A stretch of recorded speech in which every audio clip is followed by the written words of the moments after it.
Hello, fellow risk takers, and welcome to my worst investment ever. Stories of loss to keep you winning. In our community, we know that to win in investing, you must take risk, but to win big, you've got to reduce it. Ladies and gentlemen, I'm on a mission to help 1 million people reduce risk in their lives.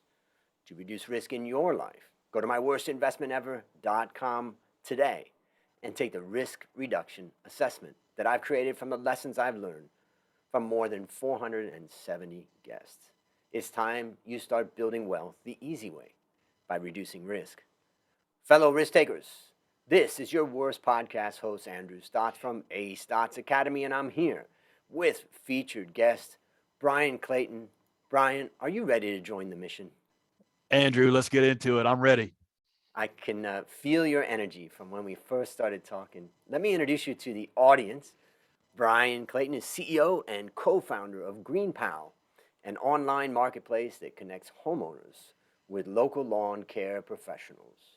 Before starting GreenPal, Bryan founded Peachtree Inc., one of the largest landscaping companies in Tennessee, and he sold it in 2013. Bryan's interests and expertise are related to entrepreneurship, small business growth, marketing, and bootstrapping businesses from zero revenue profitability, and exit. My goodness, Bryan, take a minute and tell us a bit about the value that you bring to the world. Well, thanks, Andrew. Great introduction. I appreciate that. For me, one of my mantras I live by is a Tony Robbins thing, and it's if you add value to enough people around you, eventually you will be successful. And that's just a simple heuristic I've tried to live my life by, whether it be business partners, stakeholders, investors, customers, people that use products that I help build. If I can just add 10 times more value than I get, eventually I'll be successful. And it's just a little something that's always kind of kept me pointed in the right direction. So I try to live life by that ethos. And with my business now, GreenPal, which is the Uber for lawn mowing, we really try to help small lawn care professionals make material income on top of our platform. We really focus on that. We don't really care about anything else. And a lot of times, especially in the early days, the lawn care companies that use my app made more money than I did. And so that's worked for me. It's worked for me. Add more value than you expect back, and usually it'll take you in the right direction. That's interesting. And maybe I just have a follow-up question. I mean, there's people listening to this podcast, they totally believe that, but it doesn't always work. Sometimes they may think that they're adding value, but in fact they're not. Sometimes they may be adding value, but they're not getting the return. Like it may take longer, right? Yeah. So people get discouraged and they start to think that doesn't make sense. And I just want you to give your perspective on those two things, that maybe the person thinks they're giving value, but they're not, or they are giving value, but it's not coming back, Yeah, it's definitely can't be or, it has to be and. It's I'm adding value, but I can see where this is going, and I can see that if I keep down on this path, that eventually it will benefit me, my project, my business, my company. And I've been in businesses where the salespeople that worked for me made double the income that I did. But I knew that if I could just figure out a process to make 4 or 5 or 6 of those salespeople, that we could eventually get the business to 8 figures. And so it's not. I think a lot of times in life we look at things like or. It's like, or am I adding value, or is it like a zero sum game? It's no. You really got to look at it like it's and. I'm adding value, and I see where this is taking me. And if you see that it's a dead end, and a lot of times it is, you got to change course. You have to audit these things, but on the other hand, it is very much an exercise of faith at times. I certainly have felt that way. I felt that way for the first 3 years of building GreenPal. We would have like 100, 200 service providers using our platform. We would be working so hard to generate them new business, and we were taking so little out of the equation. But I knew that if the numbers times by 10 and then doubled again, we would eventually have something. So it was a balance between those two, adding value, but I can see where this is leading. That's great, and great advice for the listeners. I know one of my courses, the Valuation Masterclass Boot Camp, we started slow, and I had 8 students that came to my house, and we did a 6-week intensive program. I used that time to try to design the program with direct interaction with the students. Then we moved it online for the second one that we launched, which was kind of the first one that we launched online. And we had so much we were ready to bring. And then we brought a little bit bigger audience, and we brought a huge amount of value. Our students said, this must be more expensive. But Yeah, that's what you want to hear that. Yeah, we wanted to just bring a huge amount of value. And now we're in the second time of the online course, and we hear the same thing. And we're increasing our price every time that we launch. But the point is that if we didn't bring all of that value into it, then in some ways it just turns out to be a dead end, because the students aren't satisfied, and then they don't share the word, and then you don't grow the product. So I think, yeah, these days you really got to bring 10x the value that you think you do in order to compete. There's just so much out there, and you got to bring double and triple and 10 times more than you think you should. And like you just named 3 iterations on the same kind of course thing. The problem is a lot of folks want to start on a third. They want to start with the scale piece of it right out the gate, and it just doesn't work that way. You know, you got to get in a room with 5, 6 other people, figure out where you're going to change their life, and then scale that. And the last thing I just, before we go into the question, I just like what you said. You got to have faith. You got to do it, and you got to be doing the right thing with the right people, and have faith that it's going to work. And now it's time to share your worst investment ever. And since no one goes into their worst investment thinking it will be, tell us a bit about the circumstances leading up to it, then tell us your story. Oh, whoa, this is so painful. So, a little bit of backstory about me. I had a landscaping company for like 15 years. I built it to like 150 people, $10 million a year in revenue, and ended up selling it in 2013. And after I sold it, I got bored, and I kind of retired. But I thought, what am I going to do now? And I thought, well, I'm gonna start a tech company to see if I can do it. Totally foreign to me. Didn't know the first thing about technology. Didn't know how to build any software, but I thought I could do it. And so I recruited 2 co-founders, and we set out to build the Uber for lawn mowing. And so my first year in building GreenPal, I'm in this new world. It's a mysterious world. I'm surrounded with, now I have a couple of engineers working for me, you know, product designers. Like, you know, I used to have mechanics working for me. Now I've got coders working for me. And I'll never forget one day, one of my smartest people on our team, had this thing humming in the closet in the office, and it was like making this loud racket, and it was putting off a lot of heat. I'm like, what the hell is this? This is 2012, 2013. Like, what the hell is this? And he says, it's a Bitcoin miner. I'm like, Bitcoin? What are you talking about? He begins to explain to me the theory of Bitcoin and what it was and is, and what cryptocurrencies were. And I'm like, you know, that's pretty cool. You know, and this thing makes it? He's like, yeah, it makes it. And that's, so it's like a money printing machine. He's like, yeah. And never mind, the electrical bill went up to like $3,000 a month. But I was like, you know, okay, this is kind of neat. I said, well, I'd like to throw some money at this. And he said, yeah, you know, we could get 2 or 3 more machines, and you can also buy this stuff. It's like $80 or $50 a coin, like $50 for some invisible money. He's like, yeah, but trust me, this stuff's going to go up. I'm like, man, that's awesome. So all in, we bought 2 or 3 rigs, and I think I bought like something like 50 or 75 Bitcoin. And I had like maybe 10 grand all in, maybe 15 grand all in into this thing called Bitcoin. About 6 months goes by, and I'll never forget it. I can see the look on his face. One morning, he's like, "You're not going to believe this." I'm like, "What?" He's like, "We were hacked." Like, what do you mean we were hacked? Like, GreenPal was hacked? He goes, "No, our Bitcoin wallet was hacked." I'm like, well, how is it even possible? Yeah, somebody stole all of our Bitcoin. I was like, oh, what? And at the time, you know, it was like a $5,000 or $6,000, $7,000 hit in what I had in Bitcoin. I was like, well, that sucks. Well, I learned a hard lesson there, and I never looked at cryptocurrency ever again. And you know, as time unfolded, I'm kind of in the rough in the back of my head, back in the envelope, doing, you know, the math on what that investment would have been worth. And yeah, it went to zero, and it didn't go to zero because it was a bad investment. It went to zero because I didn't know what the hell I was doing, and we got all of our Bitcoin stolen. And I know it's painful, but that's part of the process of leaving our mistakes behind us through this catharsis of this podcast. What roughly do you think that would have been worth today? You know, 50 Bitcoin at, what is it today? 50, 60,000. I mean, you do the math. I mean, private yacht money. Yeah. So, so let's review the lessons that you learned. And the main lesson I learned was don't do anything unless your like whole heart and soul is in it. And really don't make an investment. Don't start a new business. Don't take on a business partnership unless your heart and soul 6-7 days a week is in it, unless you're really willing to dedicate the time to learn the nuances and to get into the trenches of whatever the hell it is. If it's real estate investing, tech startups, traditional businesses, if it's stocks, bonds, equities, early stage, late stage, Bitcoin, crypto, doesn't matter. Like, you need to turn off Squid Games and turn on YouTube in your living room. Like, your living room needs to be a mobile classroom. Your car needs to be a mobile classroom to learn the ins and outs of this stuff. And I wasn't willing to do that with crypto back then.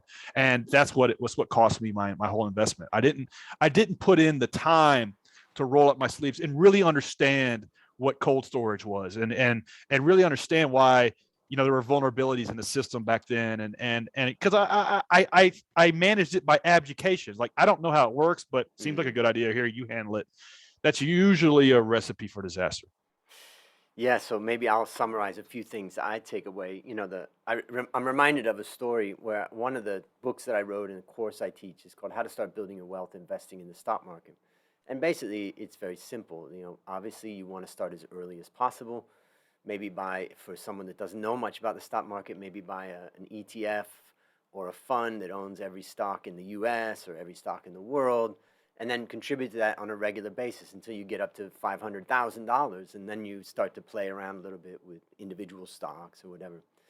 And so a lot of people are always excited in that class, about getting started, but I invariably have the people that are roughly my age, let's say I'm 56, and they say, they see me at the break and they go, look, I understand this, that that you're going to earn, 10% a year or 8% a year over the long term.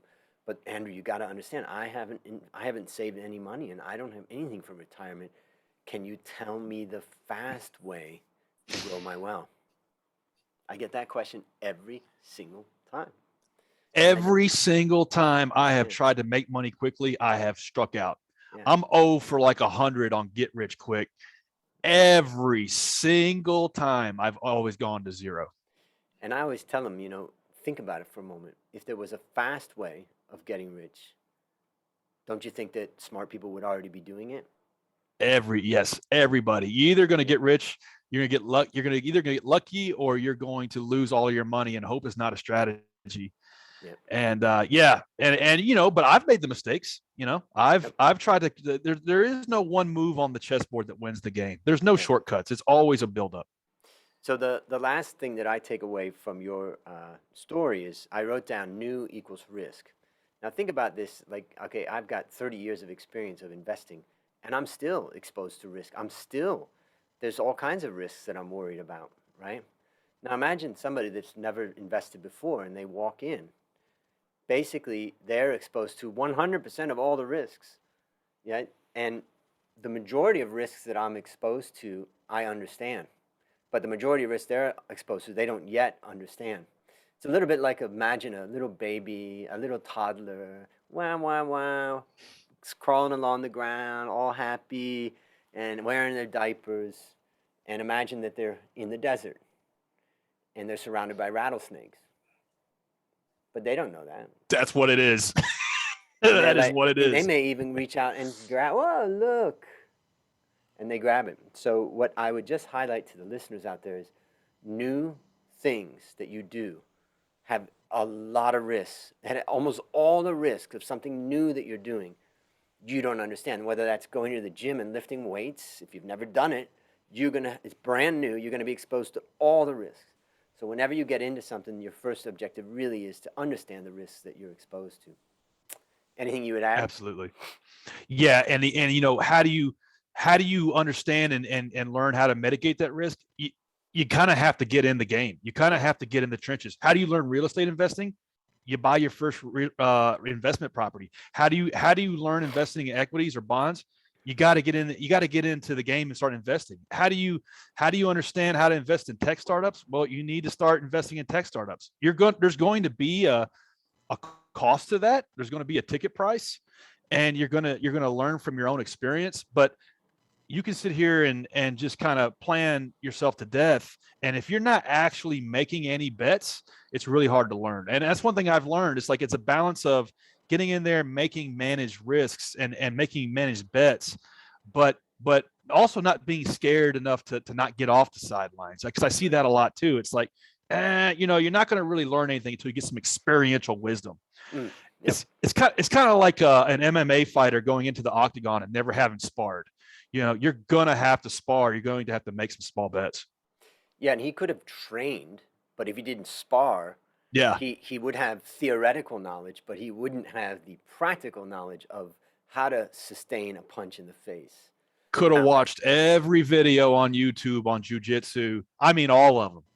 Yep. And if he had never sparred, he's gonna get eaten up in the octagon. And yeah, right. And so until you get into the ring, you're not going to learn anything, sadly, and hopefully you don't lose your money doing it, but that's how you learn. And for the listeners out there, one of my experiences from interviewing so many people is that you don't have to start by jumping in the ring. You can start by working with someone who is in the ring. Yes. And learn as much as you can, and then you start to put your toe in the ring, and then you start to go out. So a lot of young people think, and I thought it the same myself, just go do it. But, you can reduce risk tremendously by just working with someone that's already doing it. So based upon what you learned from this story and what you continue to learn, what one action would you recommend our listeners take to avoid suffering the same fate? Yeah, you're going to have to set aside the time. I mean, if you set aside an hour a day to learn one thing, if you do that for 6 months, you'll be like 80-20 good at that one thing. You just have to set aside the time. You got to turn off Squid Games. You got to turn off Netflix, and you're going to have to learn these things. And the cool thing you're going to find out about yourself after you do this is you're going to learn that you can pretty much learn anything. And once you understand that about yourself, that's a lot of fun. Now, it's like almost a new unlock in the video game of life. Once you realize that you can learn things that you previously had no clue how they worked, that's a lot of fun. And that's one thing that every time I haven't been willing to dedicate the time to learn from practitioners in the space. It's always cost me. It's always cost me money, and it's always cost me time. So dedicate that time to work on yourself while you're working on and in the business of investing. When I graduated from high school, it was 1983, and we didn't have all the distraction of the mobile phones, the smartphones, and all this stuff. And now it's a world of distraction. And if you can follow what Bryan has said and put down the Squid Games, put down Netflix, the chances of you being able to be rare compared to your friends is very high. I mean, you have a real opportunity because they are all sucked in to distraction. Absolutely. So, what is one resource that you'd recommend that our listeners could benefit from? For me, so one of my favorites, because when I started GreenPal, I didn't have the first idea how to start a tech company. One online resource I've gotten a lot of benefit from is a podcast by a guy by the name of Jason Calacanis called This Week in Startups. And he has a course called Foundry University. So if anybody listening to this, and I'm in no way affiliated, but anybody listening to this that's ever thought about starting a tech company, like a tech startup from scratch, Foundry University is a real good kind of 0 to 1. Here's how you do it step by step. We're not taught how to start businesses in high school, in college. Nobody teaches you like basic accounting and company formation and governance and customer development and customer interviews and basic marketing. Literally, this is taught nowhere in a formal education. And so Foundry University is one of the best resources I have found that's practical, step by step. Here's how you do it. It's not easy. It's not exciting. It's not glamorous, but it is stuff that you're going to have to do the block and tackling, so to speak, to get something going. Sounds like we need to get him on the show. Oh, he's amazing. Yeah, Jason Calacanis, one of my heroes. Yeah. All right, so last question. What is your number one goal for the next 12 months? For me, it's always about growth in my business because I am my business. My business is like scaffolding of me. It's like me, and then scaffolding around me is my business. So like those things are indistinguishable. GreenPal's doing 20 something million dollars a year. We're trying to grow that by 50% over the next 12 months, and we've grown over 50% every year over year for the last 5 years. So growing that number, it's getting bigger and bigger, and it's hard to we're hitting the law of large numbers, but trying to get that as close to 50 million as we can is where we're going, and that's my personal goal and business goal, because to me they're indistinguishable. I am my business. Well, listeners, there you have it, another story of loss to keep you winning. If you haven't taken the risk reduction assessment, I challenge you to go to myworstinvestmentever.com right now and start building wealth the easy way by reducing risk.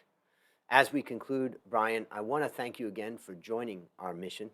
On behalf of A Stotz Academy, I hereby award you alumni status for turning your worst investment ever into your best teaching moment. Do you have any parting words for the audience? Yeah. Every good story involves an element of risk, and every good investment story involves an element of risk. So don't let risk scare you to stay on the sidelines. Get in the game. Put me in the game, coach, because only when I'm in the game can I win. Beautiful. And that's a wrap on another great story to help us create, grow, and protect our wealth. Remember, ladies and gentlemen, this podcast is about one guest, one story, one mission to help 1 million people reduce risk in their lives. Fellow risk takers, this is your worst podcast host, Andrew Stotz, saying, I'll see you on the upside.